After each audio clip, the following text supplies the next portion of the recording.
All right, good morning. Welcome to Farm Aid 2017.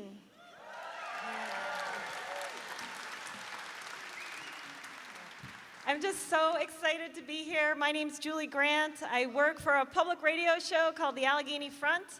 We're based at the NPR station in Pittsburgh.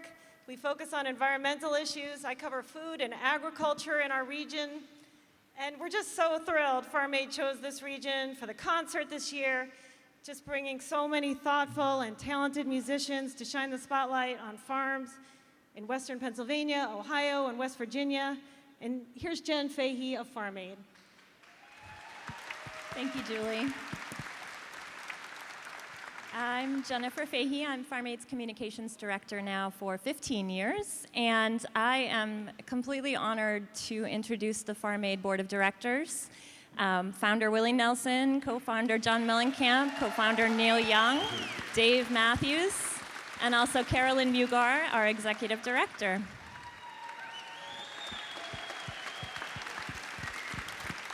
All right, Jen, before we get started, I know we're just figuring out the impacts of Hurricane Irma on areas in the South, right on the heels of the devastation from Harvey in Texas and Louisiana. Can you just fill us in on what Farm Aid is doing to help? Sure. Well, we knew the hurricane in Texas was going to bring some terrible devastation to family farmers and ranchers.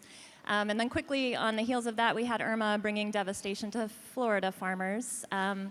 We at Farm Aid have responded to disasters for 32 years, and we respond immediately, often knowing that the media attention and the spotlight will be on urban areas, and we need to bring attention to family farmers and rural areas. So that's what we do.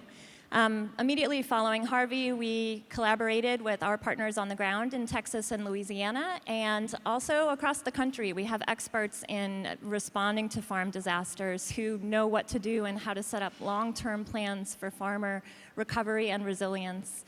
And we, of course, also activate our loyal audience to raise funds to support that work. And so we're assessing the situation now in Florida. We're going to be working on disaster for months to come. And we do appreciate everyone's help in that recovery. Family farmers are crucial to all of us, so we want to make sure that they're having the resources they need. We are hearing on our hotline, 1-800-FARM-AID, from farmers in all of those areas, and we're there first and foremost as a listening ear like we have been for all these years. And then connecting farmers to the resources we know about that Farm Aid helped to really create over our history. And Willie, I know that you know firsthand what it means to farmers when we do respond. You know, those disaster grants we're able to give can't fix everything, but there's something for farmers to know that Willie, John, Neil, and Dave, and the rest of the country have their back. Am I wrong, or is this 32 years? It is. 32 years we've been doing this.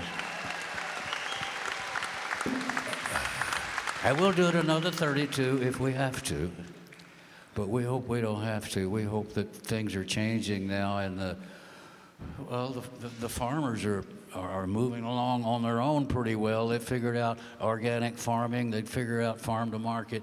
All the people have figured out where to buy their farm to market, their eggs and whatever. They don't have to come in from 1,500 miles away on a truck. They can have their own farmer right over here raising it for them, and that's what I think we all are striving to do, is be able to take care of ourselves. Thank you. Yeah, thanks so much for that. Let's move on to some other issues farmers are dealing with across the country. There's been a downturn in the farm economy, struggling with prices for commodities like corn, soy, livestock, and dairy. In our region, which includes parts of Ohio and West Virginia, we've continued to experience economic challenges in farming and still transitioning the industrial economy here. So today we're going to meet farmers and food advocates from the region who see a brighter future for Western Pennsylvania, Ohio, and West Virginia. And they think that features good food from family farms. So Jen, you traveled all over the region looking for stories to feature today. What are some of the themes that emerged? Well, even before we got to know these amazing people we're going to meet today, we talked with folks here on the ground. As soon as we knew we were coming back to Burgettstown, we talked to our partners here, and they told us, we're so glad you're here, and our region often is known for tough times and jobs leaving, and that's not the full story, and we want Farm Aid to bring the good news. So that's what we're doing today, and I think we should just jump right into it. The themes are going to reveal themselves, and you are all going to be inspired. Yeah, so dairy is one of the biggest ag products in the state, but dairy prices have been dropping, and that makes it difficult for farmers to stay in business. You met a couple of families in your travels that have taken the situation into their own hands. Can you tell us about it? Yes, so we went to 2 dairies in Beaver County, Pennsylvania and Washington County, and there are dairies that have that know what's happening in the dairy industry, and they're going to tell us about it on the film, but they have really innovated to find ways to connect directly with the consumers and figure out a way to get the bigger share of the dollar in their own pockets instead of to the middlemen along the way. It's really about that handshake between farmers and eaters. So Okay, let's take a look. Let's take a look, yeah.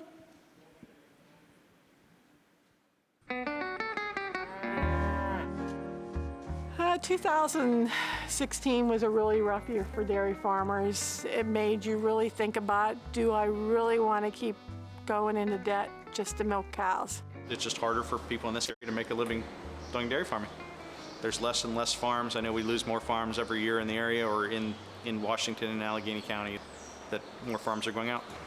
We made the decision back in 1971 to come and milk cows, and we thought that this would be a better opportunity to raise the family.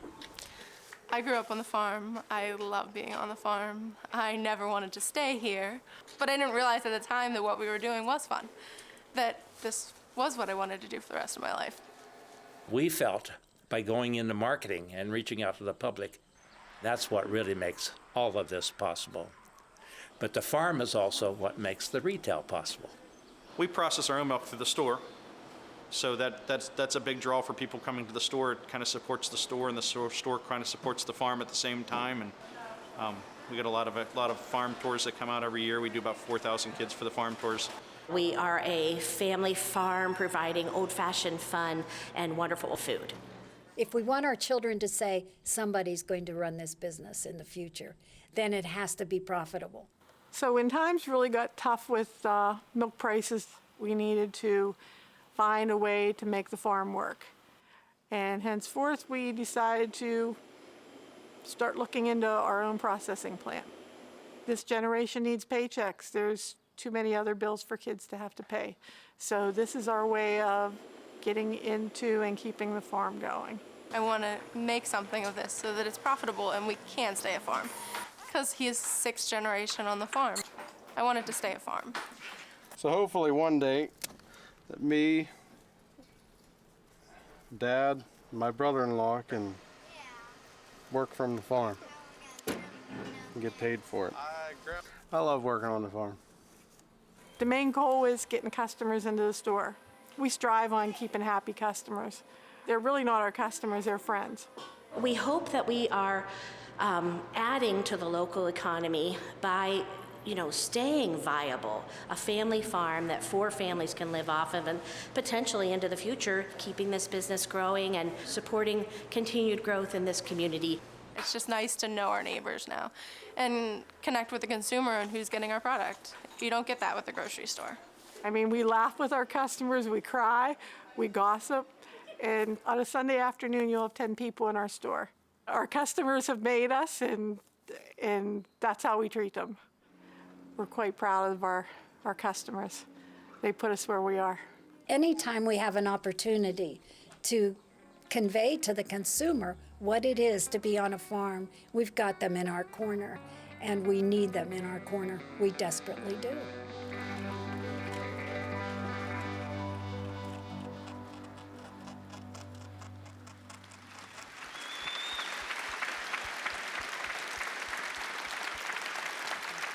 Okay, please welcome Chris Fischer from Windy Ridge Dairy in Beaver County, and she's here with her son, Matt. Hi.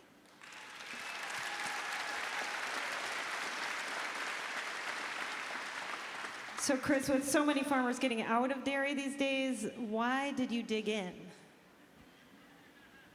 Well, it started all probably about 30 years ago. I was working in the mill. We were living on my husband's family farm, which sat idle. We let somebody rent a farm. I got tired of working in the mill. The guys were making more money than I was, and I was doing the same job. So we decided to take over his family farm, which had been a chicken farm before. We revamped all the buildings and started with 5 cows. And then the kids came along. The kids went to school. They wanted to stay on the farm, so they both got educations.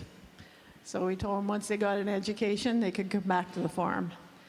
Then in about 2006, we seen that prices weren't good enough to keep everybody on the farm. And a small processing plant came available, and we decided to jump in. And prices went up, prices went down. And it was a tough road to travel. It was slow in the beginning. Prices went up in 2011, 12. We made the best money I think a farmer's ever made. It was component pricing. We milked jerseys, so the components were all there. And we thought, why are we processing milk? We said, maybe we should just go back to milking cows and shipping to the local dairy.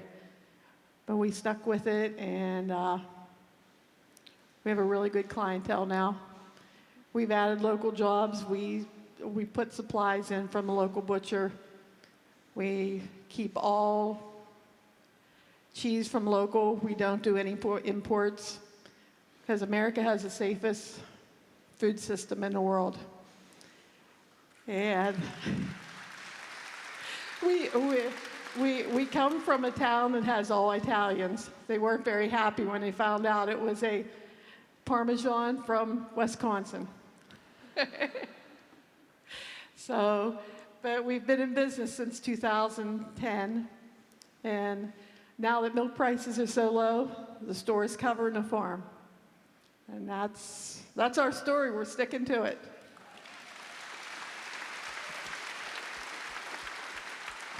And Matt, I think you mentioned that you've had to work off the farm.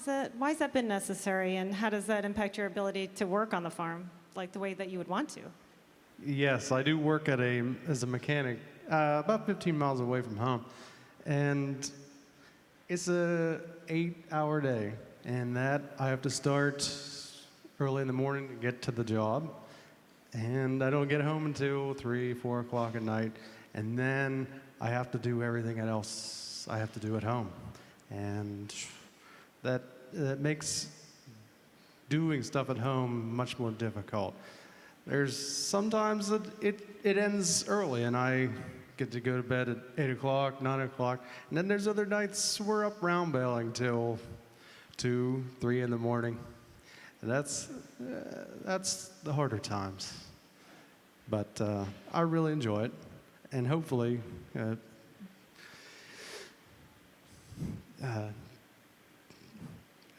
we can work from the farm. That's all I can say about that.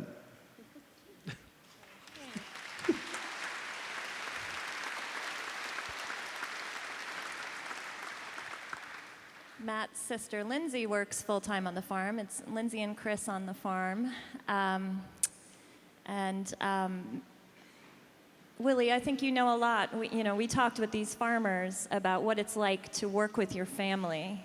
And I think you know a lot about working with family. Your band is Willie Nelson and Family. You've been playing with Sister Bobby all these years, and Lucas and Micah and your other children have played with you. I wonder if you want to just comment on what that's like. Well, there's nothing greater than having your kids up there on the stage with you when you're playing, and it's even better if they're good.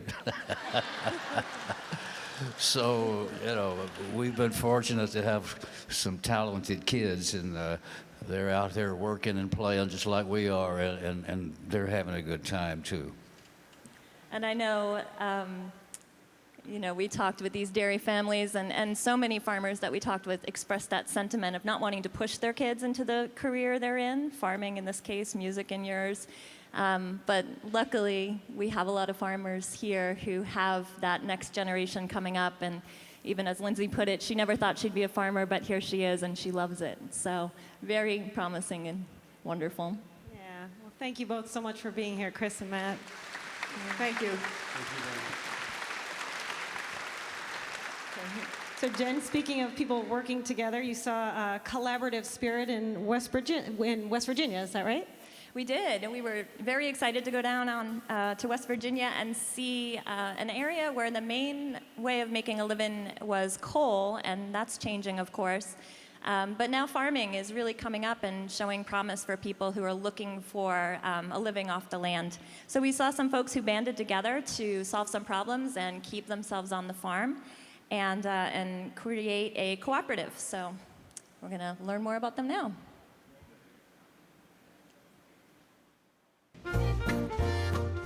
My husband was born on our farm. 43 years he's been farming it. I worked for a while, to help get the kids raised and support the farm, but then I got to retire, but he still hasn't. Everything he wants to do and everything I want to do is keep the farm going. The agriculture is declining. I'm a young farmer in this area, and I'm not the only young. The cost of buying the property and the equipment is just astronomical for the return. Without farming, the coal mines are the only other big job industry, and those are in trouble. We have made a business for the last several years trying to help West Virginia's small farmers, which all of them are, stay on the farms. When I retired, I really wanted to do my part to help out with the farm. When the opportunity came for me to raise vegetables, I jumped on it. When the Farm to School initiative started, it was really hard for me to look at an opportunity to help provide food to the schools. I'm growing vegetables, they're buying vegetables, why wouldn't I do that? And so I met up with Darwin Stemple and Vested Heirs. We were really wanting to sell to the school, but none of us could grow enough. My little patch of lettuce wasn't going to mean anything to the Preston County schools. And so we started talking about what if we grew together? What if 4 of us were growing lettuce? Then we have enough. What if I grow lettuce and you grow the tomatoes, or you grow the peppers? And so we started talking that way, and we decided to grow as a group. The co-op gives us a bigger variety of customers and a bigger avenue of moving product. I would have never dreamed I could sell to the school or someplace like the Mountaineer Challenge Academy. That's a huge institution, and they go through a lot of food. Working together, you can achieve more. For every dollar that the farmer markets in the community, that dollar rolls around in the community 3.5 to 5 times. If you're wanting to grow and if you're wanting to change a county's economy, this is the way to do this. I'd love to see more young people start farming. We're fortunate we have 2 generations living on the farm. I'm building it up in a way that they can continue it if they want to. Nearly every farmer of our 23,000 farms in West Virginia have off-farm work, and it just pulls at the family, and to think that we could be doing something on the farm to help build a community, make it more vibrant, and keep some people on the land is a pretty noble cause. It doesn't take a whole lot to get hooked on farming.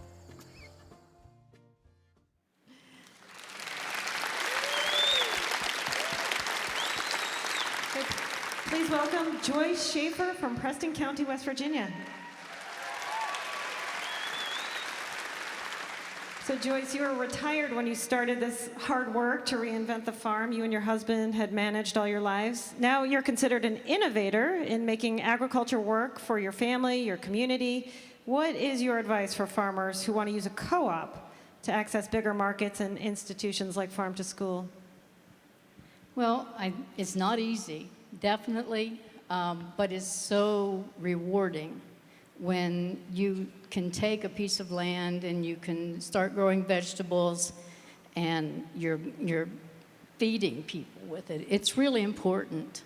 Don't be afraid of a risk, because there are some risks. There are a lot of risks, and you do have setbacks. Sometimes you pick the lettuce and the school wants it, and 3 weeks later they have school because they've been snowed in for 3 weeks, you know. I mean, for me, it's like, it's keeping the farms alive. You got to keep the farms alive, and if we can get that message to the young people, you don't have to have a big farm, you don't have to have a lot of acres. You have to have a heart for farming, and you have to really be willing to get in there and work hard.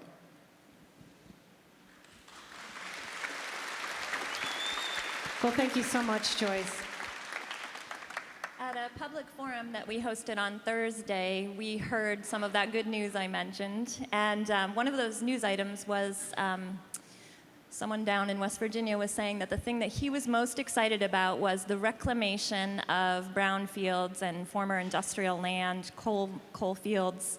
And that land was being cleaned up and reclaimed and used to grow food and to improve the soil and create it so that it's as pristine as the farms that we got to see in West Virginia.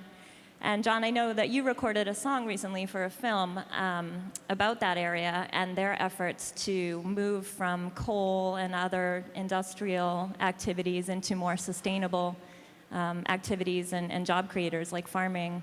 And I wonder why you think that, you know, why you're committed to that and why it's so crucial. Well, the first thing is that, you know, every business has got a plan for the future. And you can't hang on to the past and think that it's going to continue to support the way it used to be. I mean, us guys in the record business, all of us guys, what we signed on to do originally doesn't even exist anymore. I think you'd all agree with that, right? You know, we don't sell records anymore. We just send postcards, and they call them records. So, you know, every business has got a plan for the future, and hanging on to coal is like, you know, as much as I like to drive in theaters, it's like trying to keep a drive-in theaters. It's over. Forget it. Let's move on. Let's teach something else, and let's bring the future in.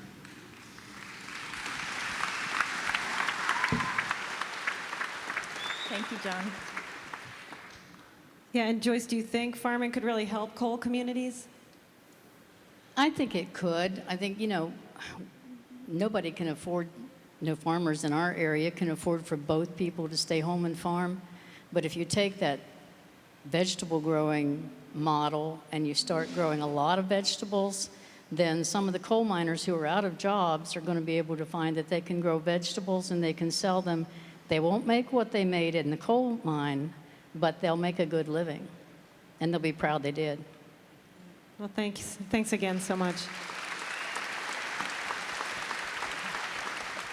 Okay, now let's meet urban farmer Ayanna Jones of Sankofa Village Community Garden in Pittsburgh.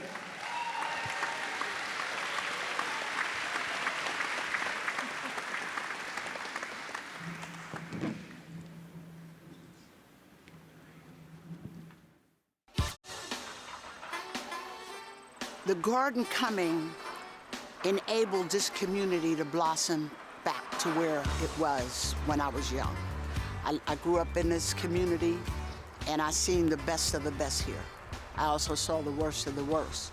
Now I see the best of the best coming back. It has taught me about urban agriculture and cultural diversity between, you know, the neighborhoods, and it has taught me a lot about myself too, because I learned a lot about my culture during this garden. We got to line up things that we need to do, and one of them is we need to feed ourselves. We're in a community right now where in 40 years there hasn't been a grocery store. What is it, black people don't eat?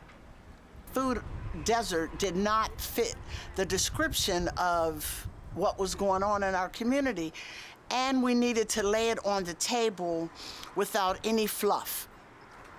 And with that, we came up with food apartheid.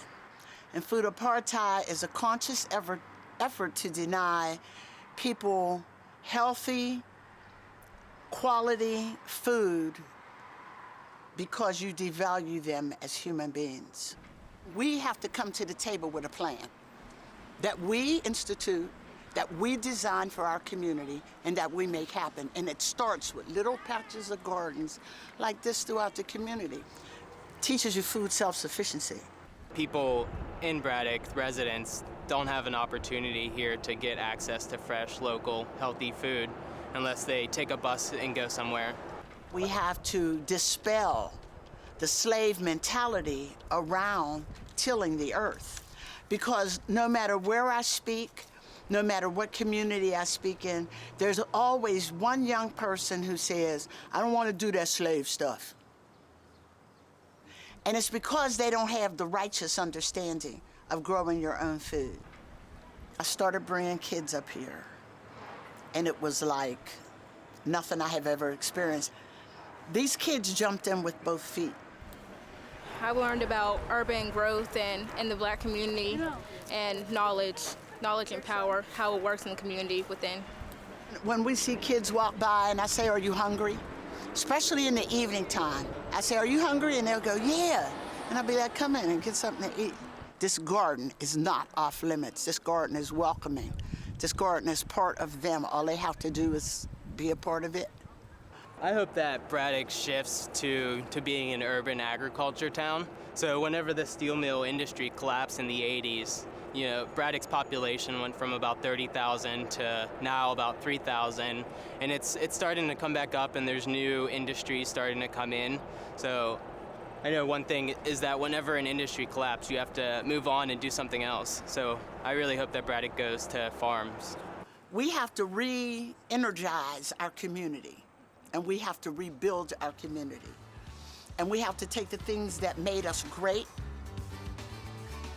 and start using them again to build a foundation for our young people.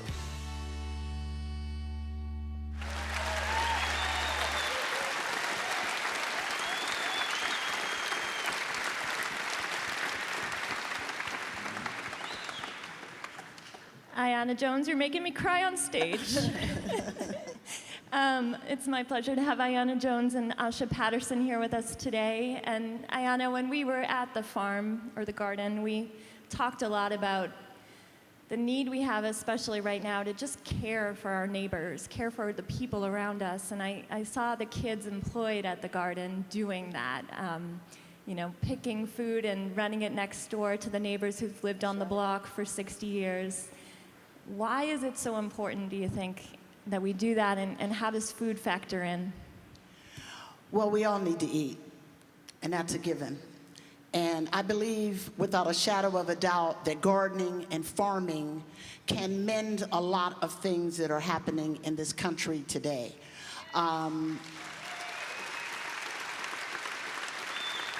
Farmers and gardeners, we have a different mentality. And maybe that's because we feed people, and we don't care what color they are. We don't care what ethnic background they're from. We don't care what part of the neighborhood they're from. I bring homeless people. We bring homeless people up in our garden all the time. And our garden is wide open, as you see. No one ever takes anything from our garden. They don't steal our tools. They don't take anything. Food apartheid has been long a part of the Black community. And we're not looking outside of ourselves to eradicate food apartheid. We're looking within ourselves. We grow gardeners at the Sankofa Village Community Garden. Our gardeners start at 5 years old. So, I mean, I battle the parents because they don't want their children to get dirty, or they have dirt under their fingernails, or they'll mess up their shoes. If you don't want your child to get dirty, don't bring him to Sankofa Village Community Garden, because the first thing they're going to touch is worms. And they're going to get to have a relationship with everything in our garden that enables us to grow food for our entire community. Thank you.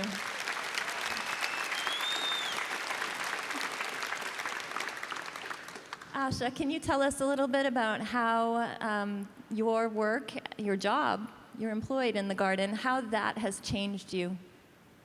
Well, I first started 3.5 years ago. I went to the camp, and I didn't know what to expect, because when we first came, it was out of order. We didn't know what to do the first year, but Mama Ayanna, when we came to the garden, we knew that we couldn't mess around, kids messed around at the camp, but when we went to the garden, it was all serious. I've been there for 3 years, and this is the first year I could work.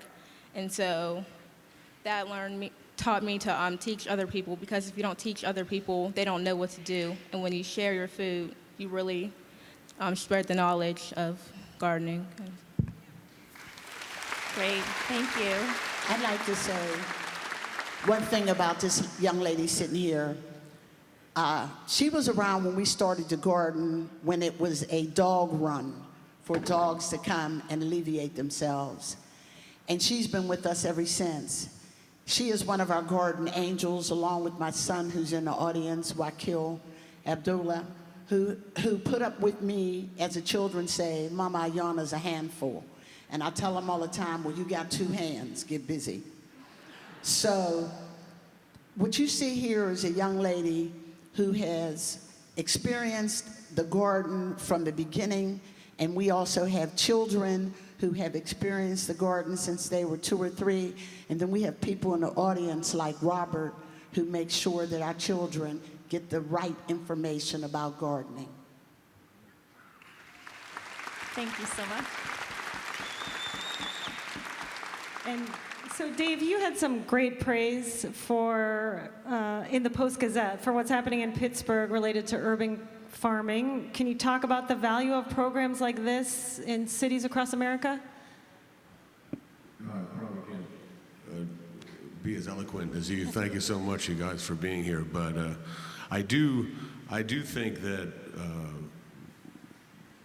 in general, people have become very disconnected from the earth, and we sort of pride ourselves in not being part of the earth in some strange way. And so there's a weird thing that's happened to us culturally, you know, like you were saying, being afraid of getting our hands dirty.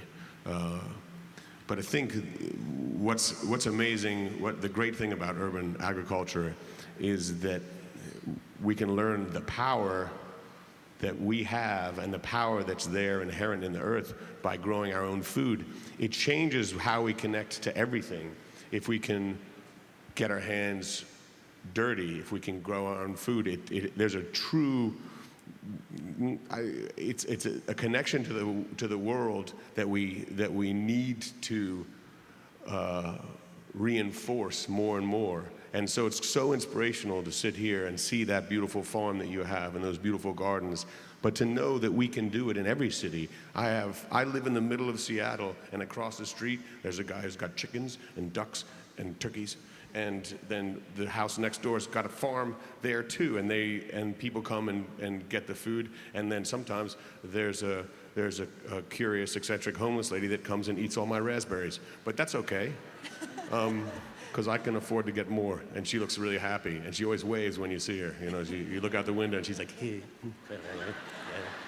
And it's really satisfying. So, you know, this is the kind of thing that gives the world hope, and I'm really grateful to be here with all of you all. I'm really happy to be in Pennsylvania, this part of the world, the birth of organic farming.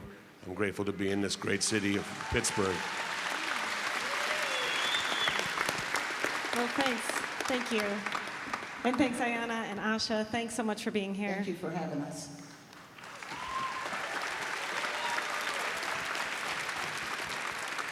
All right, well, speaking of health, Jen, you talked with some farmers who are finding that producing healthy food has also increased profits. Absolutely. This is a story of 2 neighboring farms. And one of those farmers, Chris in the middle, told us, you know, farmers rarely farm alone, and that's a refrain we hear often from farmers.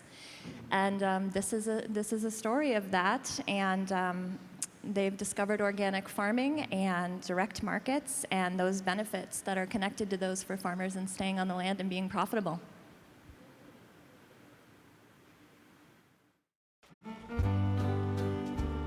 When we originally bought the farm, the neighboring farmers thought, oh, they're going to be here, they're the hippie farmers, and they'll be here a year or 2 and fail and be on their way, but you know, we're still here. The real problem was the profitability of the farms. I saw organic farming as something I could do that wouldn't have to compromise anything. And that's when I got involved with some farm organizations trying to bring some farmers around to, a more profitable way of farming. There have been several farmers, young farmers, who've done that. They said, I see we can do it and actually make money doing it. When we decided to do the CSA and transition to organic, we started growing a lot of the things that my grandfather grew, and growing things that had never been grown on this farm. We liked what we saw about the soil health in the organic fields, so we felt that there would be an opportunity there. He's really going at it. It's amazing. It's amazing. Just kind of totally retooled the farm, and I think for his dad it's really gratifying. As you get older, you get more of a sense of not just what it is with your family, but what you are to the community, and wanting to be relevant and raising food for people. When you have customers committing to buying produce off of you, then you have a commitment in return. And part of that commitment is having a wide variety of produce. That has kind of forced our hand to diversify. There's a million different ways to fit the puzzle pieces together. It's fascinating to see different farms and how they make it. I think that for young people it can be a really creative thing to just say, I'm interested in this. I had a moment, one or two, last year I think, where I had a customer come in and tell her story about being a cancer survivor. And she was extremely grateful for the produce we raise, and that helps. That helps. When it's a long day, that helps. Our connection to the planet is our food. That just came out of the minerals of the crust of the earth. And so that's life. That is really life. Without farming, there would be no life. One of the blessings I have as a third generation farm is to know and grow up with the understanding that farming is a marathon. It's, you got to be in it for the long haul. Yeah.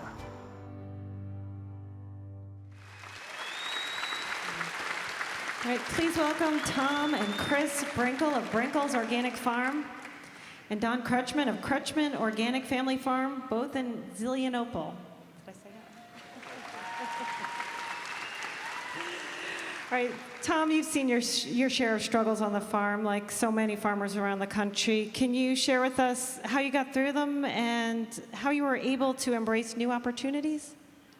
Well, the main thing is you just have to put your head to it and keep moving. You can't, we've had floods, frost, drought, barn burnt.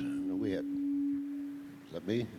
Anyhow, and you have to keep moving. Just have faith and work at it. Yeah, Chris, how did switching the farm to organic production change things in terms of keeping the farm afloat as a business?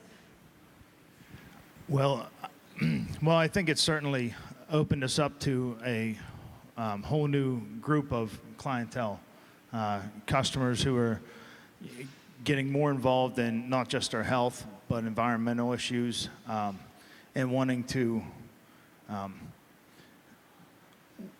for their families, for their community to, make a difference and support something they believed in. So I think that allowed us, as a family who has been around a long time in the farming community, to respond to that and be there and make that commitment to our community.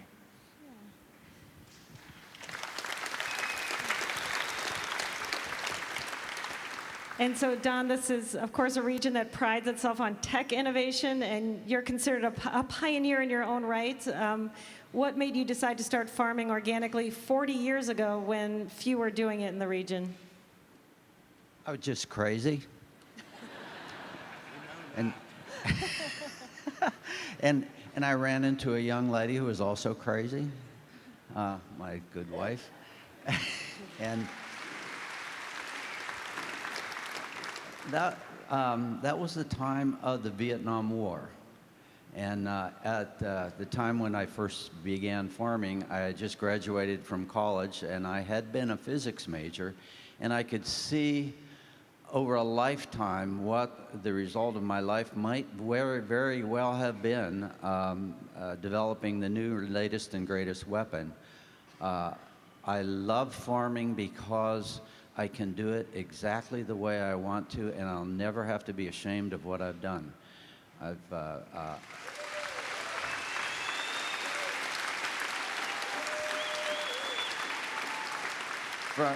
From the earliest time to be able to provide people with nutritious food, to take care of the earth and everything about it.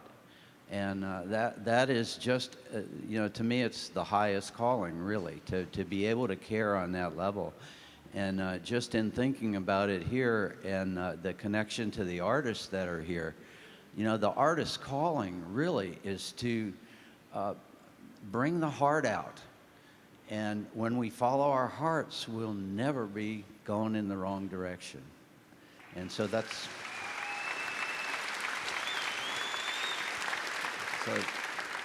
how it all started, following my heart. And Neil, we've talked about the different benefits of farming to our communities, our wealth, our environment.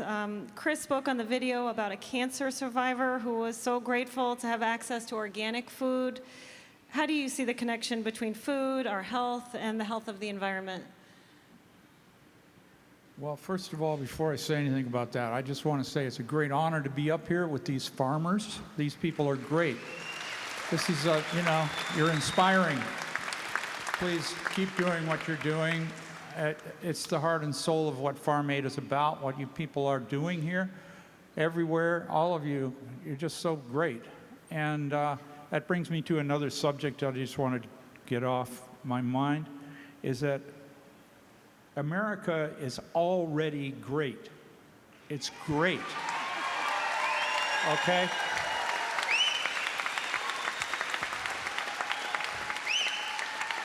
We don't need to apologize. We don't need to feel bad. People, if you watch TV, you're going to feel bad, because all they talk about is bad things. All they talk about is what's wrong with this, what's wrong with that, everything, and how they can defeat it, or they can kill it, or they can be a street fighter and take it on. That's not what farming is about. Farming is about real people working together. And when you find that you have a farm and you can't make a living, look for industry somewhere in the trail between you and the people who eat your food. Look for the corporations that are between you and your goal and eliminate them. Go to your neighbors, work with them. That's what you people are doing. It's so great. You're talking to each other and you're making it happen. And that's why America is already great. And we're going to continue to do that. This is the beginning of something really good. And you people are right there in the middle of it. And it's very inspiring to me. We all know that good food is great. We need to give it to our kids, and we need to grow it, and we need to share it, and we need to eliminate boardrooms and these people that are controlling the prices, that are jacking everybody around, trying to control everything. And we have to be very careful and keep our eyes open when these natural disasters that are part of what's going on in the world today with climate change, when these things happen, that's when the government and the corporations move in and try to steal everything that you're building. They try to say it's an emergency, we have to forget the old rules, we're going to have new rules now. Just don't go there with those people. Stick with yourselves and with your hearts and with what you're doing. Please don't give up, because we're right on the edge of doing something really great, and it's so inspiring to me. So thank you very much, each and every one of you, for what you've done.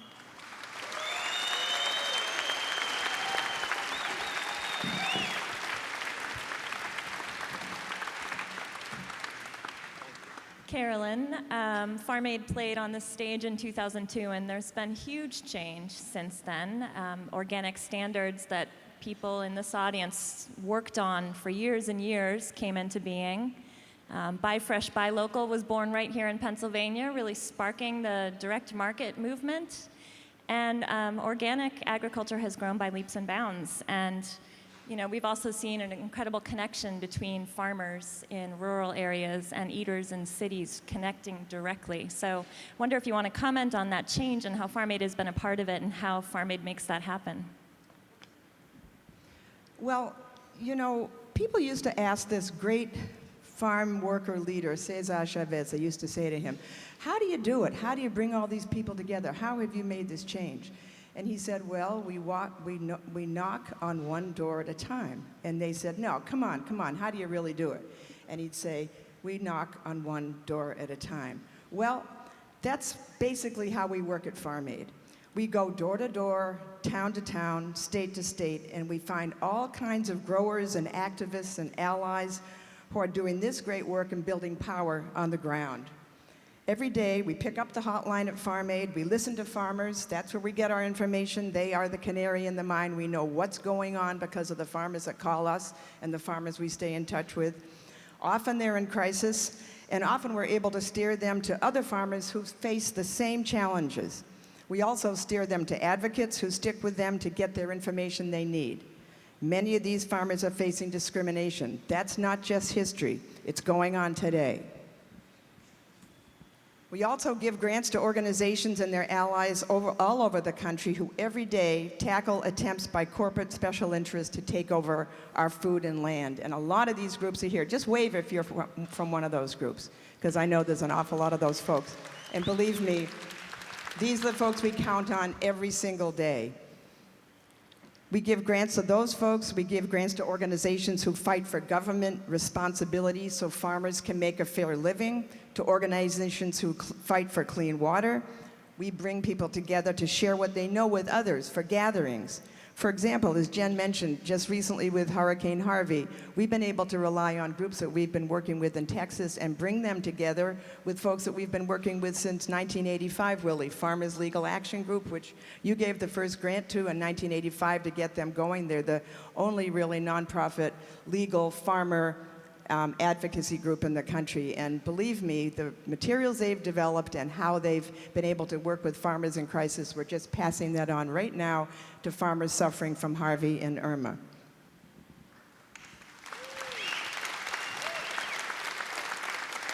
We're also here bringing rural and urban together. There's a lot going on in urban agriculture, as you can see from the folks speaking today.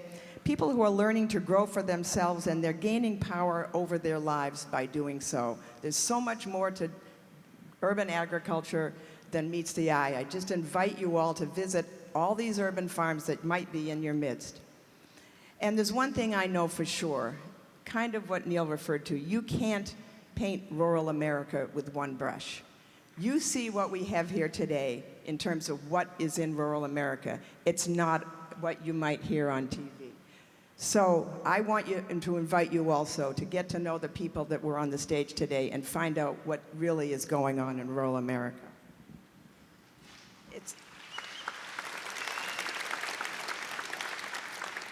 It's also the job of Farm Aid to tell the world about the resourcefulness and ingenuity of family farmers. And it's the job of Farm Aid to invite everybody to know where their food comes from so that we all stand up and we work to keep family farmers on the land.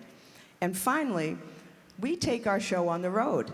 Years ago, Willie said, we got to play in different places so farmers from all over can hear this show, because they can't travel far often to leave their farms. So we take our show on the road every year, and we take this message of family farming and good food all over America.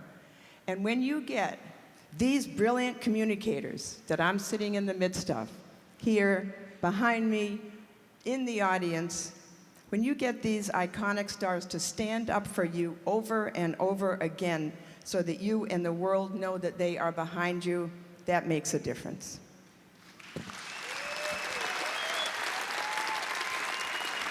Well, thanks so much, Carolyn. What a great overview of the promise of agriculture in this area. And we want to take a minute to thank the dedicated artists who come here on their own dime year after year to show farmers they understand the value, their value to our future, and support their efforts to keep providing good food for our country. So thank you.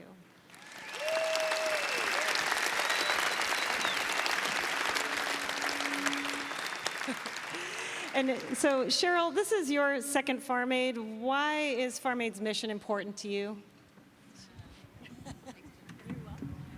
Well, I'm from a small town in Missouri, and when I was growing up, my mom and dad and about 4 other couples bought the lot in our neighborhood, and they grew peas and tomatoes and, everything you can think of in the middle of their neighborhood. And on Sunday afternoons, we used to shuck corn and snap peas and watch Bjorn Borg. I'm going way back.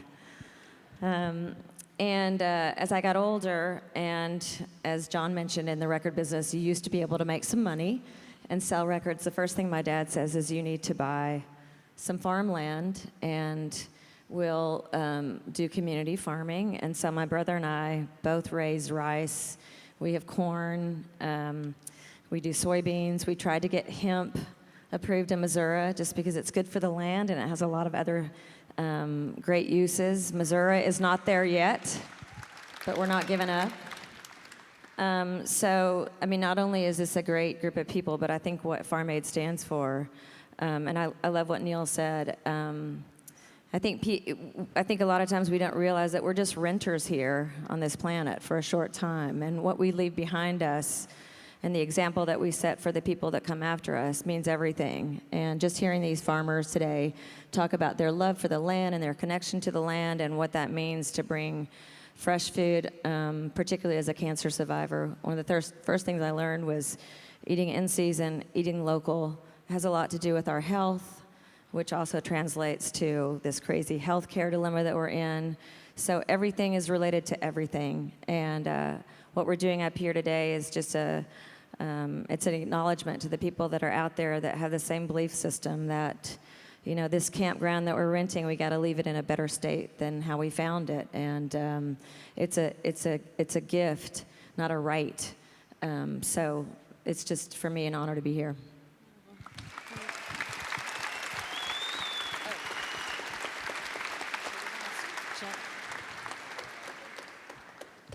So, Margot, we know you come from a family farm. How has that experience shaped you?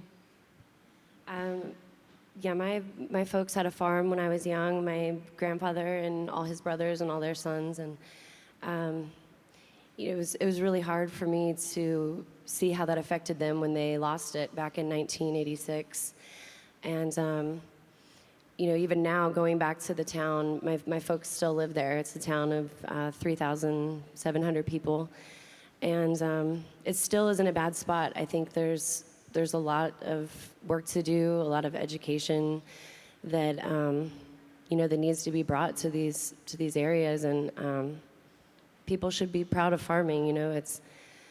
It's amazing to come here and see that people are making advances, and I'm really honored to be here, and want to do anything I can to help.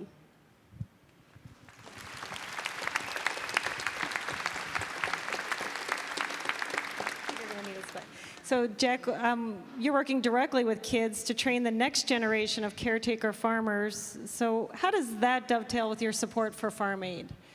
Yeah, thanks for having me here. This is where I come for inspiration. It's where I come to learn as often as I can. These are all my heroes, not just the obvious ones right here that I've grown up being inspired by in the house when my parents would play their music, and all the artists I get to meet every year. But the farmers are my real heroes, and the chefs that support the farmers by buying local. Those are some of my best friends in this world, some of my biggest heroes. What we do in Hawaii, my wife and I started a foundation called Kokua Hawaii Foundation, and we have one program in particular called Aina in Schools. Aina means land in the Hawaiian language. It also means that which nourishes us. And it's an acronym for actively integrating nutrition and agriculture into schools. And so it's something that's dear to our heart. As Hawaii, we ship in 90% of our food. It's a real unfortunate situation when we have so much beautiful land that could be growing food. So we're trying to get as much of the food that's grown there in Hawaii into the schools. So much of that land is being rezoned and developed. It's really hard to watch. And a lot of it is, as Neil knows and has sung about, a lot of it's going to GMO farming. So we're doing our best to get people growing food for Hawaii. And it's something we care so much about. And so we come here to learn from the farmers' stories, from these musicians that sing about it. It's just, yeah, I love coming, so I'll come as often as I'm invited. Thanks for having me again this year.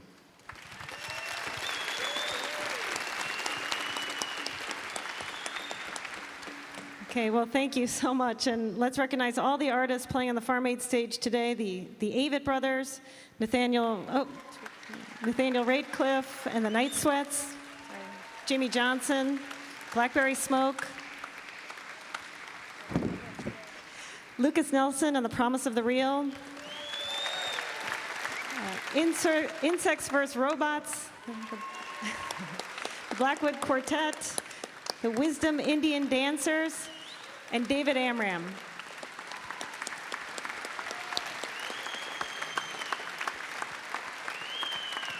And Jen, thank you so much for allowing me to be part of the conversation today. Any final thoughts? Well, thank you for joining us. And thank you to all the artists, and many of them are in the front rows down here too, taking part. We just can't fit everyone on stage. I want to thank Susan Steiner. She's the producer of all our video spots, and I think she deserves a round of applause.